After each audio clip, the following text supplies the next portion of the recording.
Now just so we can get a little bit more familiar with this environment, if you go to View, File System Support, then you can see that these are the different file systems, and these are the different things that you can do with them. Just real quick, these ext2s, don't mind like most of these right here. Most of these are old legacy, or you don't really use them that often anymore. All these exts, ext2 you don't really see a lot anymore, but ext3, this is a file system that's used on Linux a lot. ext4 is the more modern one for Linux. So if you want a file system, for example, to plop on your USB that's going to be compatible with all versions, then you can use this. But this ext4 is the more modern one if you don't have to worry about compatibility. If you want to make a file system on your USB drive that's going to be compatible with any operating system, Linux, Windows, Mac, then you probably want to use FAT32. And whenever you buy a USB drive, they're probably all going to have FAT32 or NTFS maybe installed, but these are the ones that are kind of, cross-platform. So don't worry about those right now.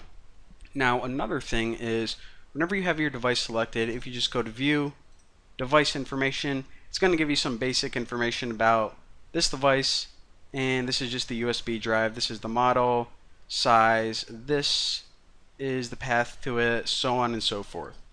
And to hide that, just go to View, Device Information again, and boom. Alright, so right now, like I said, it came with one huge partition on it, and we want to get rid of that because, in this tutorial I'm going to show you how to create your own. So if you select this partition, before we delete it, let's just actually view some information about it. So partition information, and we see, okay, so this partition uses the FAT32 file system. In other words, we can pretty much use this USB drive on any computer. So Windows, Linux, Mac, it's going to be compatible with anything. And for this partition, it's pretty much taking up the entire USB drive. So if you want to put another operating system on here or something else, then you can't really do that. So let's close out of this.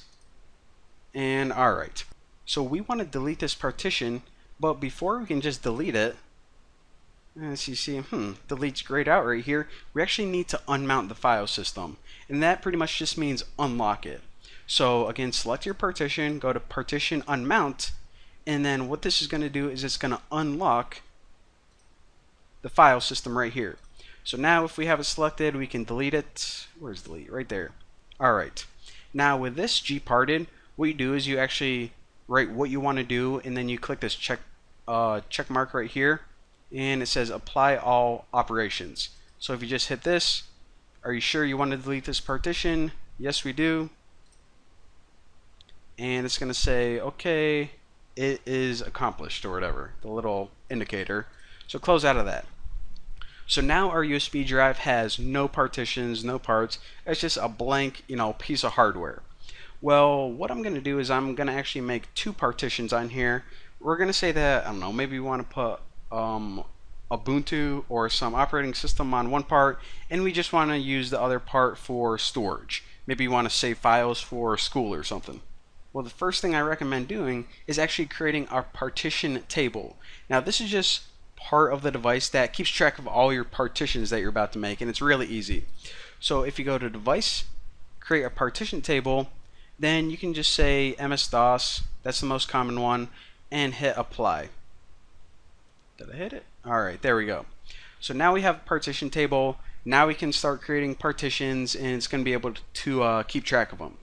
So in order to create a partition or a chunk on your USB drive, just select this unallocated space and hit Partition New. I believe you can also click this. Alright, click that nice little icon instead. And now it's saying, okay, you want to create a chunk on here, I need some information about it. So first let's just go ahead and give it a size, and I'll just say like 8 gigabytes, so 8192. Alright, so that's how big this partition is going to be, and whenever you click this, it's going to auto fill in. So we're taking up about a fourth of this USB drive right here. Now if you want, you can actually take this and slide it, but I like having it nice and neat, so I like doing it manually. Alright, so you always want to align to this right here because it just is faster performance whenever they're aligned to the proper megabyte. So always keep that. Remember, we can create it as a primary partition. Looks good. The file system, we might as well keep this as ext4. Again, ext3 is kind of the standard for Linux, but ext4 is good for more modern systems where, we don't really need the standard. And the last thing we're going to do is we're just going to give it a label. So let me actually say that I want to install Kali on here. So I'm just going to name it Kali and hit add.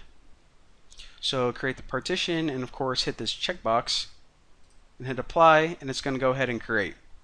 And it actually takes like I don't know, maybe a minute or two. Alright, so it took about 40 seconds, looking good. We now have one partition on our USB drive. But now I actually want to create another one, so I don't know, maybe I want to store some files on it for school. So just hit new partition, and for this I will give it I don't know, a little bit smaller, so 4096. And for this, since I want to use this on Linux and Windows, I'm actually going to use FAT32, and I'll just say like school, whatever, name it whatever you want, and hit add. So now if I hit check, apply, it's going to make this partition as well. Alright, looking good. Now close out of this, and boom, looking sweet. Alright, so remember, this device was SDB. Our hard drive was SDA, and this USB drive was SDB. So now that we created two partitions, that's why we have these numbers, SDB1 and SDB2.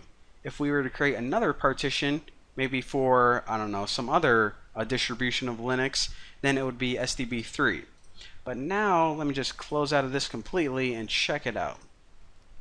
So if I just look at this visually, we can see that it's pretty much visualizing it as two separate devices. So even though that this is one USB drive, since we partitioned it, it's essentially looking at two separate devices. So this could be, like I said, operating system. This could be all of your schoolwork, all of your personal files. I don't know, maybe you're working on a website, whatever.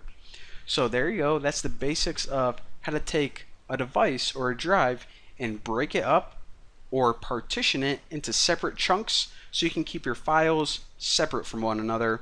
And yeah, there you go. So thank you guys for watching. See you next time.